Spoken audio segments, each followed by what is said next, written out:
আমাদেরকে আল্লাহ রাব্বুল আলামিন অনেকগুলো বিষয়ে দিক নির্দেশনা করেছেন। প্রথম যে বিষয়ের দিক নির্দেশনা করেছেন সেটা হচ্ছে এই সুলাইমান আলাইহিস সালাম এত পাওয়ার আল্লাহ সুবহানাহু ওয়া তাআলা দিয়েছে যে পিপীলিকার একটা ক্ষুদ্র আওয়াজও সুলাইমান আলাইহিস সালাম শুনতেন এবং বুঝতেন। সুলাইমান আলাইহিস সালামকে আল্লাহ সুবহানাহু ওয়া তাআলা এই ক্ষমতাটুকু দিয়েছেন।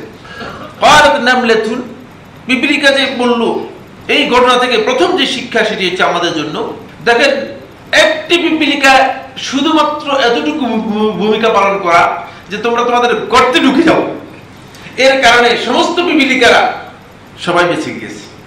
পিপীলিকা কিন্তু অনেকগুলো না। এই জন্য একজন ব্যক্তি যদি সত্যিকার মানুষকে হেদায়েতের আলো দিতে পারে, হেদায়েতের জন্য চেষ্টা করতে পারে, অথবা সত্যিকার পথ দেখাতে পারে, তাহলে একটি উম্মাহকে আল্লাহর আযাব থেকে বাঁচানো সম্ভব।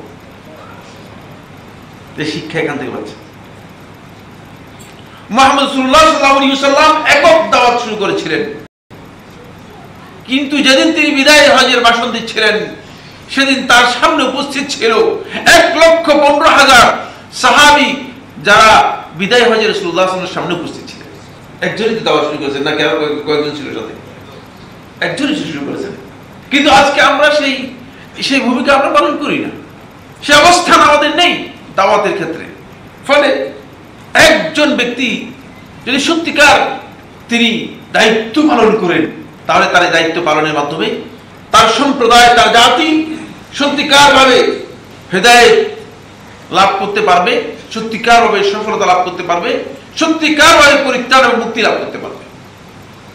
এখান থেকে কি সরাসরি পিপীলিকার বক্তব্য থেকে বোঝা যায়।